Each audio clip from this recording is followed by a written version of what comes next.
নমস্কাৰ, মোৰ অন্য এটি ভিডিঅ'লৈ স্বাগতম জনাইছোঁ। আজি মই আপোনালোকলৈ এটা চাউলৰ গুড়িৰ মিঠাই ৰেচিপি লৈ আহিছোঁ, যিটো আপোনালোকে ঘৰত থকা সামগ্ৰীৰে সহজতে বনাব পাৰিব।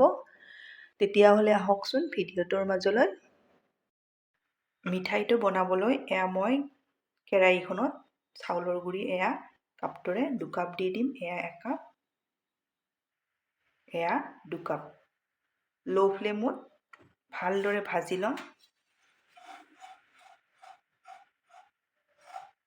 ল' ফ্লেমত চাউলৰ গুড়িখিনি ভালদৰে ভাজি ল'ব লাগে।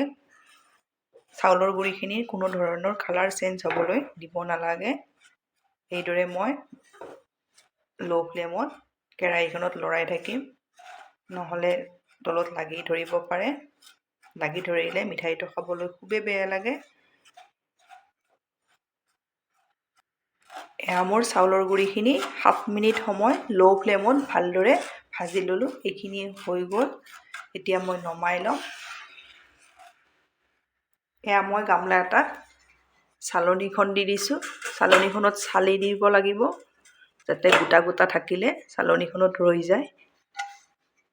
মই চালি দিম।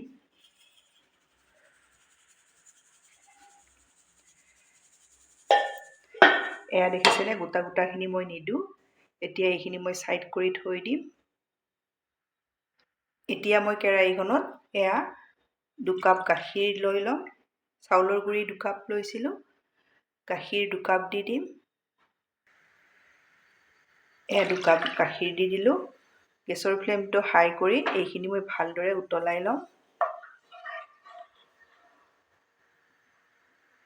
এতিয়া মই ইয়াতে 3 চামুচ পাউডাৰ গাখীৰ দি দিছোঁ।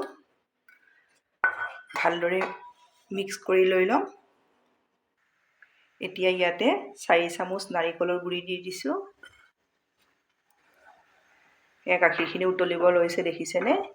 এতিয়া মই গেছৰ ফ্লেমটো মিডিয়াম কৰি এইদৰে গাখীৰখিনি লৰাই থাকিম।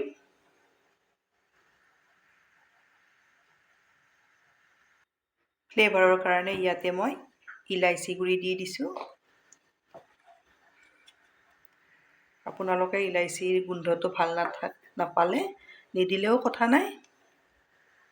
ইয়াতে মই সোৱাদ অনুযায়ী চেনি দি দিছোঁ। আপোনালোকে যিমান পৰিমাণত মিঠা খায় কম বেছি পৰিমাণে দিব পাৰিব। এতিয়া মই ইয়াতে 5-6 চামুচ ফ্ৰেছ মলাই দি দিছোঁ। এদিনৰ মলাইটো দি দিব, আপোনালোকে 2-3 দিনৰ মলাইটো নিদিব। এইখিনি মই ভালদৰে উতলাই 2 কাপ গাখীৰ 1 কাপ কৰি ল'ম।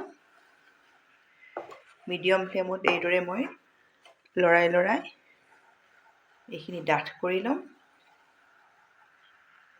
এইখিনি মোৰ উতলি দেখিছেনে, ডাঠ হৈ আহিছে। এতিয়া মই এইখিনি উলিয়াই ল'ম। এইদৰে ডাঠ কৰি ল'ব, আধা কৰি। এতিয়া মই কাপটোত লৈ ল'ম। মই কেৰাহীখনৰ পৰা ইয়াত উলিয়াই ল'লোঁ, দেখিছেনে? 1 কাপ হৈছে। এইদৰে আধা কৰি ল'ব। এতিয়া মই ভাজি থৈ দিয়া চাউলৰ গুড়িখিনি ইয়াতে দি দিছোঁ কেৰাহীখনত দি এতিয়া কাপটোৰ গাখীৰখিনি অলপ অলপকৈ দি এইদৰে মই মিলাই যাম। আপোনালোকৰ ওচৰত যদি মলাই নাথাকে ঘি দিব, ঘি দিলেও হৈ যাব। এইদৰে মই মিলাই যাম। একেবাৰে দি নিদিব, কম কমকৈ দি। এইখিনি মই 1 কাপতে এইদৰে ৰেডি কৰি ল'লোঁ। এইদৰে মই ভালদৰে মিলাই এইদৰে লৈ ল'ম।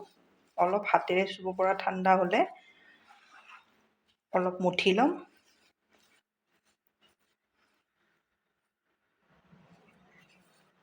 মিঠাইৰ মিশ্ৰণখিনি মই হেতাখনেৰে ভালদৰে এইদৰে মিলাই ল'লোঁ। এইদৰে মিলাই ল'লেও হৈ যায়।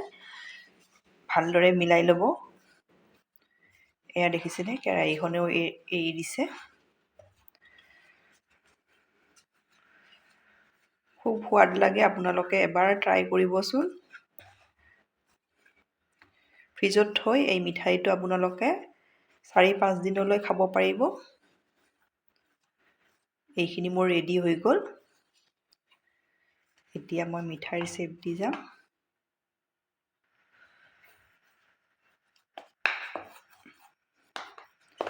এতিয়া মই ইয়াৰে অলপ এইদৰে লৈ লৈছোঁ। এইদৰে গোল কৰি ল'ব, অলপ ঘি সানি ল'ব। এইদৰে মই লৈ লৈছোঁ। ছাইডকেইটা এইদৰে দি দিম।